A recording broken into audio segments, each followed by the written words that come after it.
Hello and welcome to the walk around of this fantastic Talbot T26 1946. We're going to take some time for this because this is an exceptional car. It is connected to the history of the 20th century, basically political history, but also European history and automotive history. We have to start our story in 1934, and a young engineer by the name of Antonio Franco Lago, who was before that the importer of Isotta Francini in the UK, he buys the brand and he launches a new brand in the midst of the 30s and calls it Talbot Lago, and he aims for the top. This is chassis number 34. There are 441 T26, which refers to the 26 fiscal horsepower in the French system at the time. There are 441 produced. The chassis with the engine and gearbox were also sold separately to body companies, coach builders, and they made the most extraordinary cars of the 20th century. Also the most expensive cars in the world of that era on that basis. This is one that was built. It's one of the first T26 records in first year of production. That's why it's so low in chassis number. So in 46, this car was built and probably delivered out of France. Let me go back. Some basic history for the youngsters who don't know. Imagine a thing like Corona.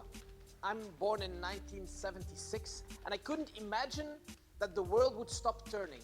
But this is basically what happened in 1940 when in Europe the war broke loose and everybody who was an entrepreneur and who was building things like this fantastic Talbot were wondering, now what?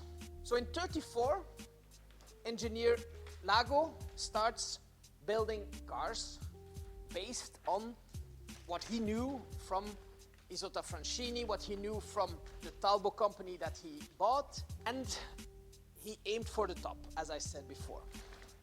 But in 1940, the world stopped turning. And in France, that was occupied for half of its territory, production stopped. So you have pre-war Talbots and then you have post-war Talbots. So in 1946, when France was liberated, the production started again. But there were no cars. There was nothing left.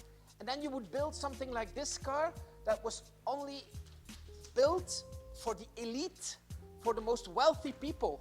The Talbot took a 4.5 liter 6-cylinder from the pre-war era, 3-selector Wilson gearbox with 2 carburetors, and some cars, very special, were fitted with 3 carburetors, but this is a 2 carburetors Cabriolet d'usine, let's say 4 decent seating places for adults, combined with a Cabriolet roof.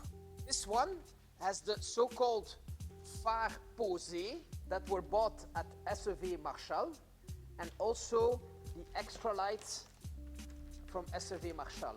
So not only did it boast a pre-selected gearbox, but also the very well-known Jaeger instruments that were the best available, also the nicest, and this would qualify one after the other as jewels now because it's so nicely hand built. Also the steering wheel, the way the woodwork is done, this car was built to the highest standards. The condition of the car is quite special because it's an older restoration. It's completely original. It has its original painted wire wheels. On the contrary of some cars that have been in the States that had chrome wire wheels, this is painted. It has an original interior. Obviously, this leather is not from 1946, but again, the restoration is more than 20 years old. So it's not shiny all new. but it's very functional. There are no errors on the car. It presents really well. The bright work is really good. And history goes back to 1981 when it was last registered in France. So the car is for sale.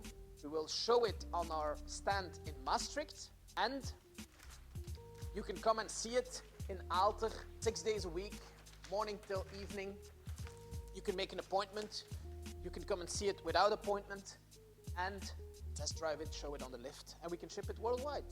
So thank you for your attention and see you next video.